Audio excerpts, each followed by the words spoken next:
Bonjour à tous, c'est Karim et bienvenue sur cette nouvelle vidéo. Pour cette nouvelle vidéo, je vais vous expliquer pourquoi je retourne sur mon Pixel 4a après avoir utilisé mon Samsung Galaxy S21 pendant environ 2 mois. Pour info, pour ceux qui n'auraient pas vu les tests de ces deux smartphones, je vous ai mis le lien dans la description et vous retrouverez aussi le lien en fin de vidéo. Mais pour vous faire un petit résumé, j'ai utilisé le Pixel 4a pendant environ 6 mois et j'en étais vraiment très heureux.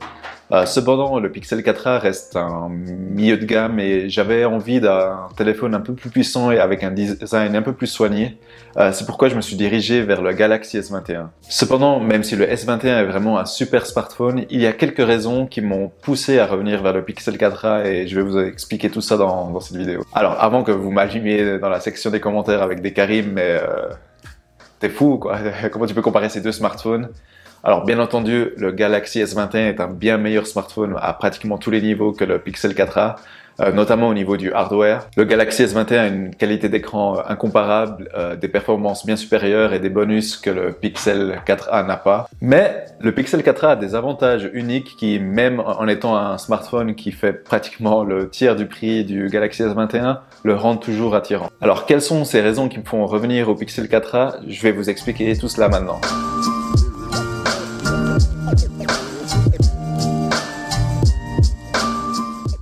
Avant de parler des avantages du Pixel 4a, j'ai envie de mentionner le plus gros point faible du Galaxy S21, qui est une des raisons principales qui m'ont fait revenir au Pixel. Le Galaxy S21 a vraiment une mauvaise autonomie. Comme mentionné dans mon test, il tenait rarement une journée sans devoir le recharger et pour moi c'est un gros problème. Même si le Pixel 4a n'est pas un des meilleurs au niveau de l'autonomie, en comparaison, le Pixel me permet de tenir facilement une journée, voire une journée et demie dans mon utilisation. Vous allez me dire, oui, mais le Galaxy S21 a un écran plus grand et a la 5G qui est plus énergivore. Et en désactivant certains paramètres, on peut améliorer l'autonomie. Personnellement, j'avais pris le Galaxy S21 pour utiliser toutes ses fonctionnalités, surtout à son prix. On a vraiment envie d'utiliser son smartphone à 100%. Et pour moi, désactiver des paramètres, c'est pas une option valable pour pouvoir utiliser un smartphone, surtout, je rappelle, au prix auquel il est. Et si c'est pour désactiver toutes les fonctionnalités qui font la force des smartphones haut de gamme comme celui-ci, autant prendre un téléphone milieu de gamme ou plus bas de gamme et avoir une batterie qui tient la journée. Donc pour moi, l'autonomie du S21 était vraiment un échec. Avec le Pixel 4a, je n'ai pas à avoir ce stress de penser comment je vais le recharger durant la journée. Je sais que je peux sortir pendant toute la journée et être tranquille au niveau de l'autonomie de mon appareil. Une autre raison qui me fait envisager le retour au Pixel 4a est le fait que je me suis rendu compte que même s'il est un smartphone plus bas de gamme, il fait la plupart des tâches quotidiennes autant bien que le S21. Si j'étais un gros joueur sur smartphone, je serais peut-être un peu frustré par le processeur moins puissant du Pixel 4a, mais pour une utilisation normale, le Pixel 4a est vraiment top et m'a vraiment fait réfléchir sur mon besoin d'avoir un smartphone haut de gamme. Lors de mon test, j'avais une inquiétude quant aux performances à long terme, mais après presque une année, je n'ai pas noté de ralentissement dans mon utilisation quotidienne. Une de mes raisons préférées d'utiliser le Pixel 4a, comme pour tous les pixels en général, est le traitement logiciel des photos. Alors bien entendu, le Galaxy S21 est un superbe photophone qui dispose d'innombrables possibilités et paramètres en photographie et vidéographie que les pixels n'ont pas. Je sais bien que les préférences de chacun peuvent différer sur ce point, mais les photos des pixels ont vraiment un look dont je suis super fan avec beaucoup de contraste et une superbe gestion du HDR. Si je sais que je vais aller à un endroit où je vais prendre beaucoup de photos, c'est le Pixel que je voudrais prendre avec moi car je sais que je vais avoir des photos réussies sans trop d'efforts. Pour rester dans les qualités du logiciel, il est temps de mentionner la raison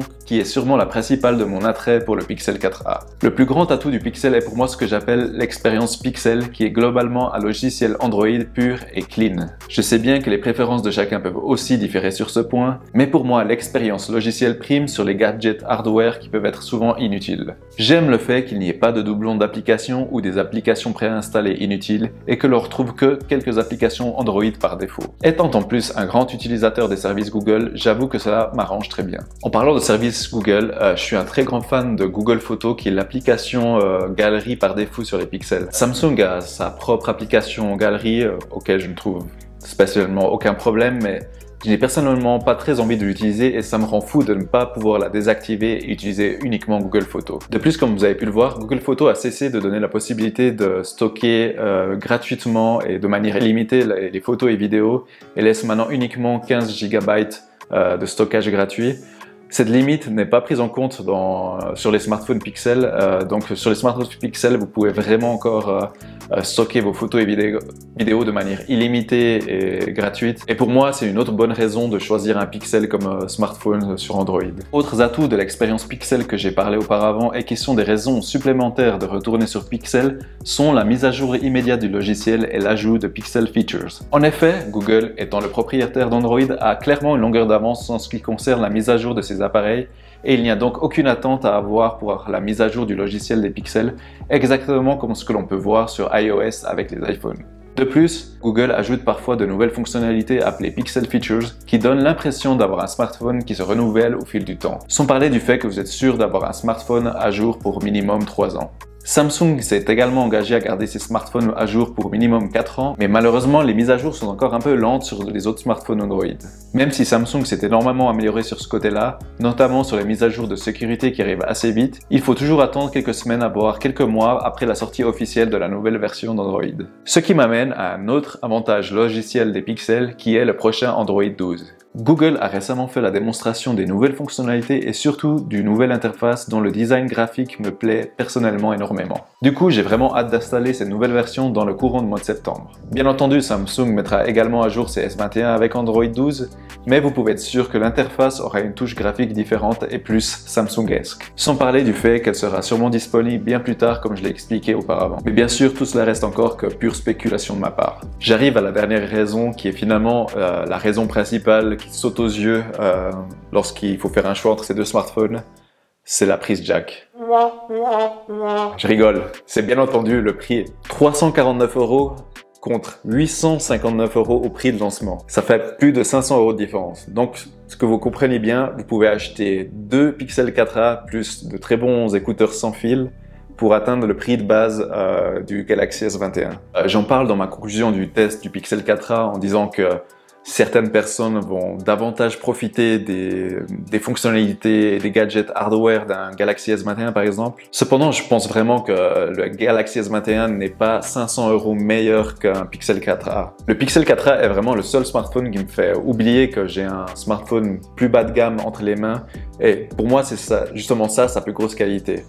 Du coup, je préfère revendre mon Galaxy S21 et me faire un peu plus d'argent et garder un smartphone qui honnêtement fonctionne toujours très bien. Alors bien entendu, je vous vends tous les mérites du Pixel 4a, mais il y a quelques atouts du Galaxy S21 qui me manquent énormément. Le premier point qui m'a vraiment frappé en revenant au Pixel 4a est la qualité incroyable qu'avait l'écran du S21 qui était vraiment un pur plaisir à utiliser au quotidien. De plus, le 120 Hz est vraiment une expérience super plaisante à l'utilisation et il est vraiment difficile de revenir au traditionnel 60 Hz après avoir goûté à la fluidité d'un écran à plus haut taux de rafraîchissement. Samsung reste pour moi les meilleurs en ce qui concerne la qualité de leur dalle et ce n'est pas pour rien que la marque fournit la plupart des autres marques de smartphones. Autre regret, le capteur sous l'écran ultra rapide et fiable du Galaxy S21. En effet, revenir à un capteur au dos du smartphone comme sur le Pixel 4a m'a vraiment paru comme un retour en arrière. Le capteur d'empreinte du Pixel 4a fonctionne très bien, aucun reproche là-dessus, mais je trouve celui du S21 plus rapide et accessible, surtout lorsque vous avez votre smartphone posé sur une table. J'ai vanté la qualité des photos du Pixel 4a, cependant, j'avoue que la polyvalence en photos et vidéos du S21 me manque parfois. Avec le nombre de capteurs et de modes photos et vidéos sur le S21, le Pixel 4a paraît très limité en possibilités photographiques avec son seul capteur photo à l'arrière et son application caméra très minimaliste bien que très efficace. Ce sont pour moi les trois principaux atouts qui me manquent en switchant du S21 au Pixel 4a.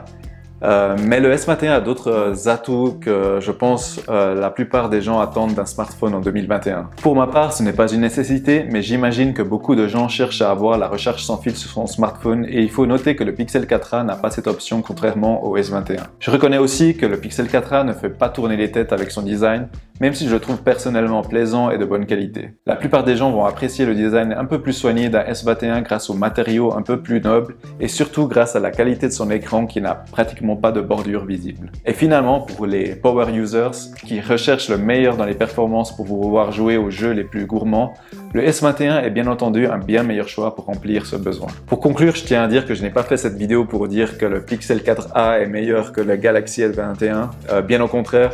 et encore heureux pour ça plus de 500 € de différence. J'ai fait cette vidéo pour vous démontrer que tout dépendant les besoins que vous avez d'un smartphone, le plus cher ne va pas forcément vous donner plus de satisfaction. Par exemple, personnellement, comme je l'ai déjà dit, j'ai plus de plaisir et de satisfaction à utiliser une interface plus simple et plus cohérente à mon goût. Et cette bonne expérience logicielle est pour moi une priorité par rapport à avoir tous les gadgets et la puissance possible sur un smartphone. Mais vous allez me dire que je pourrais avoir le meilleur des deux mondes avec un Pixel 5 par exemple, qui a la même interface logicielle et qui est plus puissant. Cependant, je trouvais que le prix plus élevé du Pixel 5 ne se justifiait pas en comparaison du Pixel 4. En plus de cela, le Pixel 5 n'est pas un vrai haut de gamme comme on peut le voir chez Samsung. Donc on a un Pixel 5 qui fait le double du prix d'un Pixel 4a et qui ne donnerait vraiment pas l'impression d'avoir un vrai smartphone haut de gamme comme on peut le voir chez Samsung. Cependant, j'attends avec impatience ce que nous réserve Google avec le Pixel 6. Beaucoup de rumeurs circulent sur le fait que Google va revenir sur le marché du haut de gamme avec même un processeur maison qui pourrait rendre le Pixel 6 un peu moins cher que ce que le propose la concurrence. Si ces rumeurs s'avèrent vraies, ce serait la possibilité d'avoir le meilleur du hardware et du software dans un seul appareil, le meilleur des deux mondes. Voilà, c'est tout pour moi, j'espère que vous avez apprécié cette vidéo. N'hésitez pas à laisser un petit like si c'est le cas. Ce serait aussi super sympa de vous abonner à la chaîne, cela aiderait vraiment cette petite chaîne de grandir. J'ai une question pour vous. Quelle est la surcouche d'Android que vous utilisez en ce moment ou celle que vous préférez le plus? Je suis toujours curieux de savoir ce que les gens aiment utiliser. Pour ma part, je vous remercie encore infiniment d'être resté jusqu'au bout et je vous dis à la prochaine. Ciao!